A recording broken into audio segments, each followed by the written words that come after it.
Hi, dear students. We are going to discuss communication skills, various topic of this course, and welcome all the students who have recently joined this course of communication skills. So, communication is a very common word which is very much known to all of us since our early childhood. We all communicate with each other, even if you are parents, you are a student, you are a teacher, everyone in the society communicates something. Even when you are not speaking, your silence can also communicate something. So let's begin. What is communication? So this word communication is derived from a Latin word that is communicare. The literal meaning of this word communicare is to share. So what we share when we communicate, we share like our ideas. Sometimes we share some opinion, we may share some knowledge, we may share a piece of news, we may be sharing our feelings, emotions, passions, desires, wishes, commands, or suggestion, or advice, or something else. So whenever we are sharing some piece of information, ideas, so it's what we call communication. Here is a little bit of, you can say, definition, like the imparting or exchanging of information by speaking, writing, or using some other medium. So if you are exchanging some information or ideas or feelings or emotions, whether by speaking or by writing or using some other medium, sometimes we are neither speaking nor writing but we use some other medium, like we have sign language, by our gestures, by our tone, and the rhythmic effects of our speaking style, and you can say some non-verbal mediums of communication when we use them. So communication in this era, in these days, we have communication as a universal phenomenon as well as an academic discipline, like a field of studies that you study at your schools and colleges. As a subject, you study this. So the scholars have argued that it is very difficult to define communication in few words, because it is also a field of studies that we call communication skills or communication studies, like we have mass communication as well. But the communication is also a universal phenomena, a very common thing that occurs everywhere in our society. Then we have some common features or characteristics of communication. The first feature, use of words and symbols. So when we want to communicate something, we either use some words to communicate, or sometimes we use symbol, like you have signboards on the roads when you are traveling. Those traffic signboards also communicate something to you. They communicate some traffic rules or some traffic instructions maybe. So the first feature or characteristic of communication is use of words and symbols. Then it is a continuous process. For example, right now I am delivering this lecture, so I am communicating something to you about communication, and you are understanding a message communicated by me. Then as a result, you understand something, and then you communicate to me something in the form of your feedback on the understanding or in any other way. Or if you comment in the comment section below at this video, you are also communicating something. So it's a continuous process that keeps going on. Then communication is mutual understanding. The one who is communicating and the person to whom something is being communicated, it is a mutual understanding between both the sender of the message and the receiver of the message. For example, if you do not know English language, you cannot understand well what I am communicating to you. So for communication, both of us should know the language of each other. Both of us should understand the message, the concept that is being communicated. So communication is based on mutual understanding between the sender and the receiver. Then there must be two or more persons for communication. For example, if we say I am communicating something, there must be an audience. There should be someone to whom I am communicating something. So there is an audience, the listener, the receiver of the message, and the one is the sender of the message. So if you are writing a poem, even then you are not one person, there are two persons. The one will be the reader of that poem, and the other will be the writer of that poem. So there should be two or more persons for communication. Then we have direct and indirect communication. It can be a direct communication like face-to-face communication, or like a live class communication. But now when you will see this lecture in a recorded form, I will not be there delivering a lecture, but I will still be communicating with you even then. So this type of communication, when we are not face-to-face or direct online with each other, so this type of communication we can say indirect communication. Then the last characteristic that we are going to discuss here is the exchange of ideas or information or feelings or emotions or passion, something like that. So that is also an important characteristic or feature of the communication. It is actually the message which is being communicated. What are we communicating? What we are sharing? So we must have something that we have to share.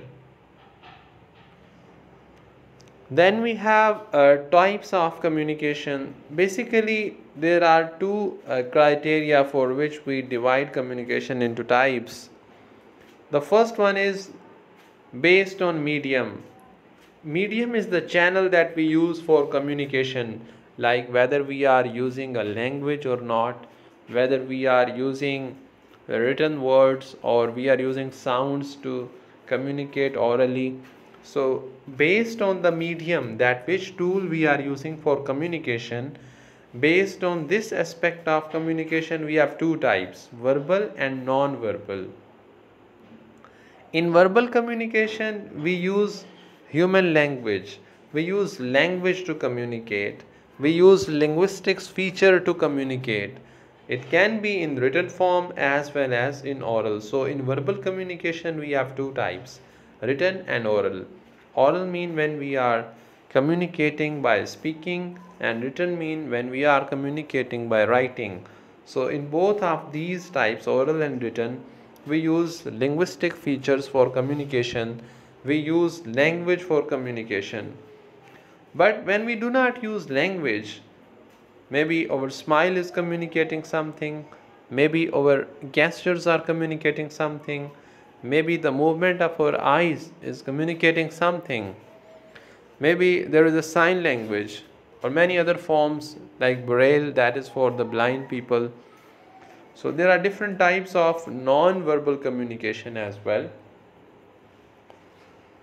So between the verbal and non-verbal, some features overlap. Like for example, if you are writing, so it's a verbal communication, but there are non-verbal communication features as well associated with it. For example, your writing style and your fonts, that also communicates something. When you make some bold letters, so it means that these are important, significant words in your writing, in your communication. So in that way, non-verbal feature also sometimes overlap with the verbal ones. Then based on the purpose or style of communication, like how you have to communicate, which formalities you have to see for, based on the purpose and style of communication, we have these two types, formal and informal communication. In formal communication, we are more bound to some formalities to be followed. We are more concerned about our audience. So when you are communicating with your teachers, you are using a very limited words choices that you made for sending a message or an email to your teacher. So you have limited sources of vocabulary.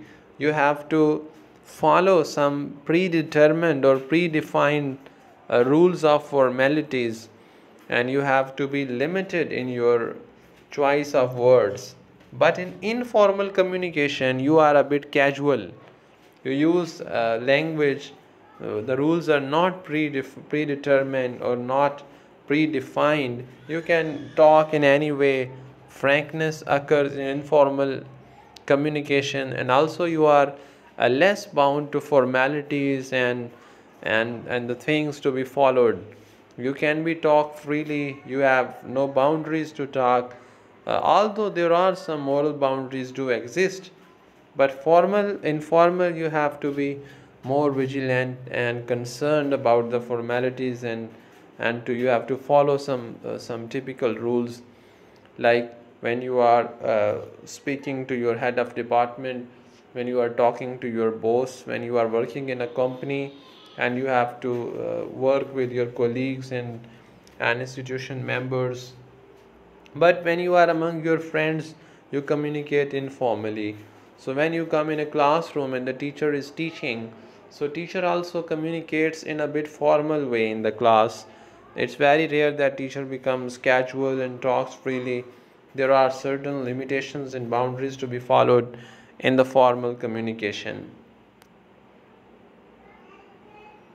So here are a few aspects, or a bit of definition or a little bit description about the types. So in verbal communication, it is the communication through language in the form of written or spoken. So in this type of communication, we use language, and language is a system of symbols, like words are also symbols. And then we have grammar, the rules who control the structure of these symbols to connect them to produce meaning and make your listener understand what you are saying, or make your reader understand what you are writing. So in verbal communication, we use language. Non-verbal communication is when it is in the form of non-linguistic presentation, when you are not using language, like your gestures, body language, your facial expression. So non-verbal cues are also present in verbal communication to illustrate it well, like your tone, your stress and unstress pattern when you are speaking. So it also adds some meaning. It also makes your communication illustrated. These are also called paralanguage, like your writing style when you are writing, and when you are speaking, your stress and unstress pattern, your tone of speaking, and how do you speak, in what way, in what style or what tone you are speaking. These are called paralanguage. So these subsidiary aspects also do affect your verbal communication, but these cues are non-verbal.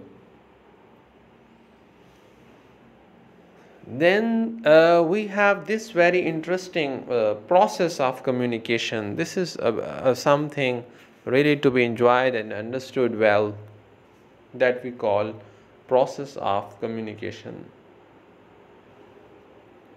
So the process of communication begins with the formation of motivation or reason. So first of all, we have to make up our mind that yes, I want to communicate.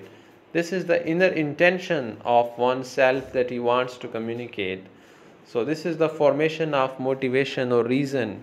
For example, I want to teach you the topic of communication. That's why I am delivering a lecture. I had an intention to communicate to you these topics of your studies. Then after this motivation, I had to compose my message. I have to prepare a lecture that I would communicate to you. It doesn't mean a formal preparation. When you are going to talk with your friend, you have to choose suitable message that you want to communicate. What do you want to communicate or share with him or her? Then encoding. In encoding, you put your message into certain codes. These codes can be digital, written, text. It can be sounds. These codes can be images, because we can also communicate through pictures. So in WhatsApp chat, sometimes you send emojis or you send stickers they also communicate something. So images also do communicate.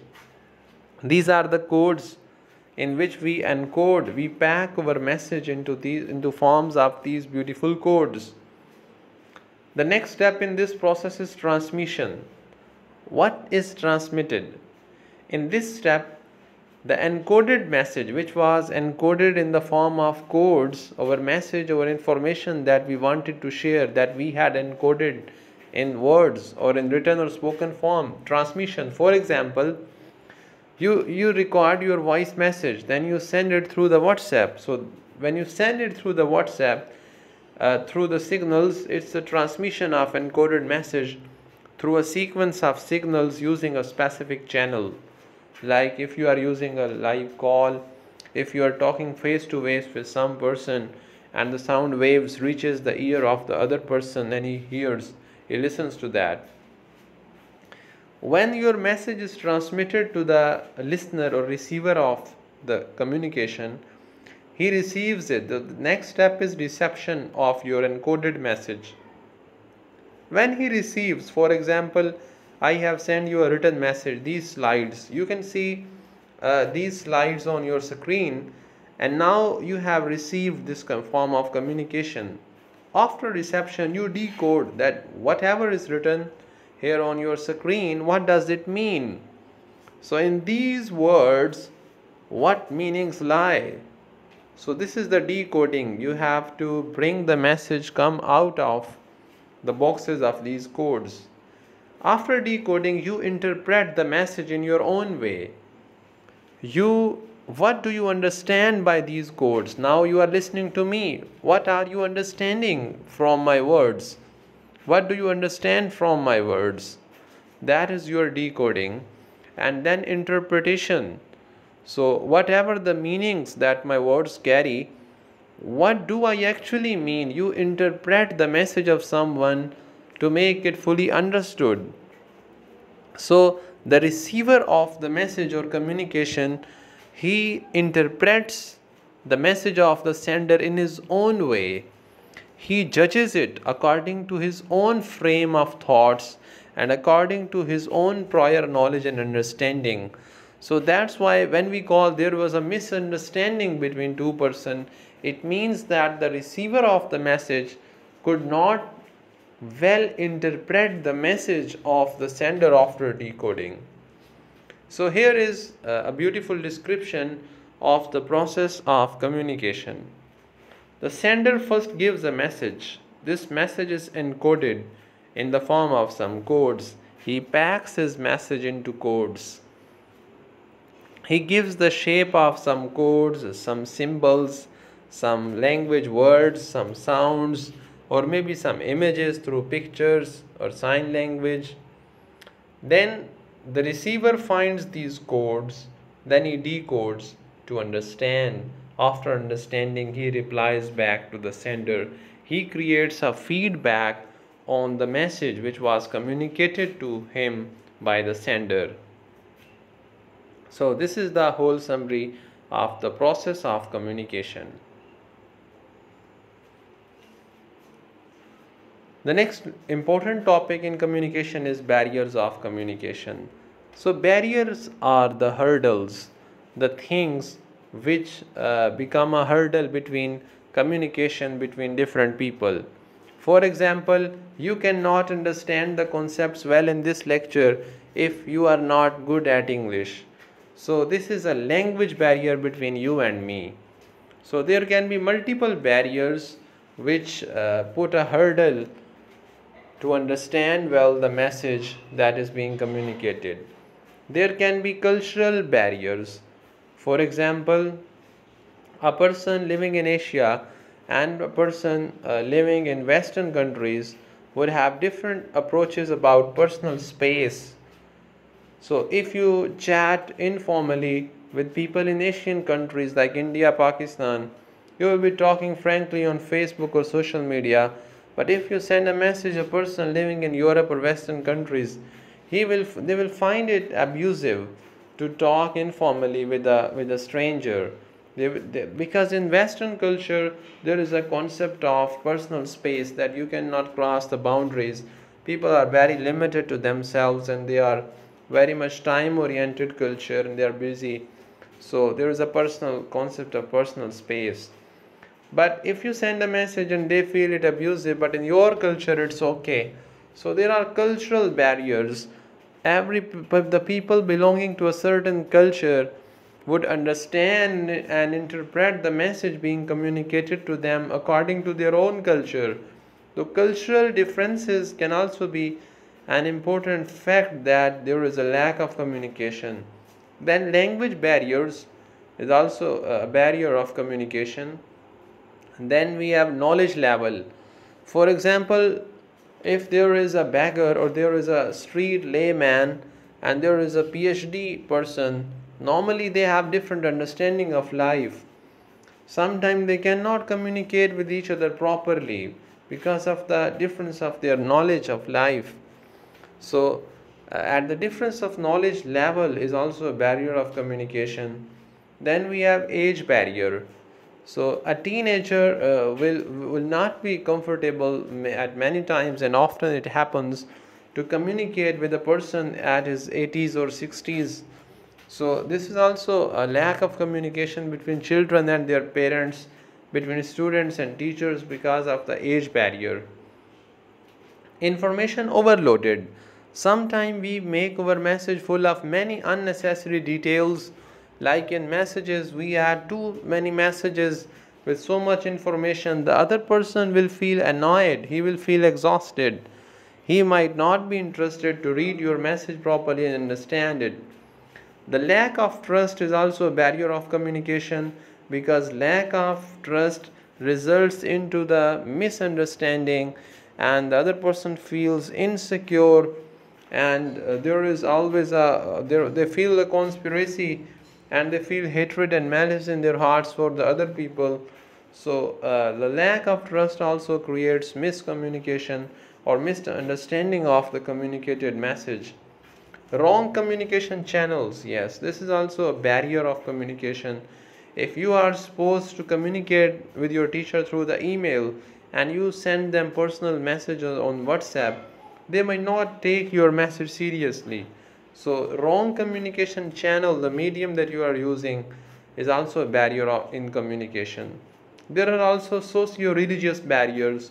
For example, the concept of God in one religion is something else, in another religion it's something else.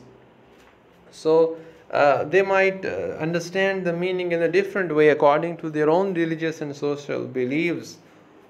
Then we have emotional and psychological barrier. This is the very important barrier that I feel in the communication. For example, you are communicating to something that I am feeling so hurt, I am feeling so sad, I am enjoying the weather, but other person doesn't have such emotions. He might be too rational and logical and practical in his life. He doesn't have that type of emotional and psychological depth that you have. So he will feel annoyed and boring with your message. He will not be able to understand and empathize with you much. So you should communicate with the one that has that type of emotional and psychological level that you have. Not all people have same emotional level and emotional attachment with the things and emotional depth in their heart.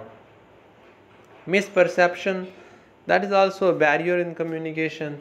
When you misperceive the message of other person, so how I perceive, how I received the message, then I interpreted it according to my own mind, not understanding fully the mind of the one who is communicating, but we see the message according to the framework of our own mindset. So for example, if someone is asking about our grades, how many marks I have got, so we might be thinking that he is asking it for jealousy or for asking it to compete. He might be asking for our favor, he might be our well-wisher, but we perceived it wrongly. So a misperception or wrong perception about the message is also a barrier in the communication. This is the last topic of our this very brief discussion on communication skills. This is called the 7 C's of communication. So the first one is concrete. These are the 7 C's or the characteristics of the effective communication. The message should be concrete. What you are communicating should be concrete. It should not be abstract. Like we say, the poverty should end in our country. It's a very vague message, not a concrete. Concrete means that includes facts and figures, that includes a very practical way of how we can end poverty. What you are communicating should be concrete, should be elaborated with facts and figures and statistics. Courteous, the language you should use a polite language. You should behave well while communicating. Then consideration, this is very important point. Consider who is your audience. When you are communicating with your students, when you are a student and communicating with a teacher, when you are communicating with a friend, or the person that you are communicating to is your father, so think well who is the person that you are communicating to. So you must consider your audience, who is the receiver of your message. And when you will consider this, you will be very careful in your way of communication and your choice of the codes that you will use for communication, like your choice of words, and whether you have to be formal or informal. Concise, yes. You should be short in communicating. If you will speak too much or write a very long messages, the other person might be annoyed and he will not be well communicated. To communicate more effectively, you should be concise. You should use short messages, short symbols or words to communicate. Avoid unnecessary details. Then the clarity. The message should be very clear. You should communicate clearly. There should not be the vague concepts, and there should not be ambiguity in your message. It should be clear. Correct. Both the information and the language that you are using should be correct. It should be error free. Otherwise, it will mislead the people who are reading your message. It should be complete. It should leave no question in the mind of receiver when you communicate to him or her. The message that you communicate should be complete. It should include all necessary information. So these are the 7 C's. I hope so you would have enjoyed this lecture, and it was all about communication. We talked about what is communication. We talked about the types of communication. We talked about the process of communication. We talked about the 7 C's of communication. We also talked about characteristics or features of communication. So this was a very short, a brief lecture on, actually it included many lectures of our communication skills course, but as for your revision or just to have a brief look on various topics, we are sharing with you. Thank you very much for being with me. Take care. Muhammad Qasim here, your English instructor. Hope so in next lectures we will be discussing various topics of other disciplines as well. Thank you very much. Take care. Goodbye.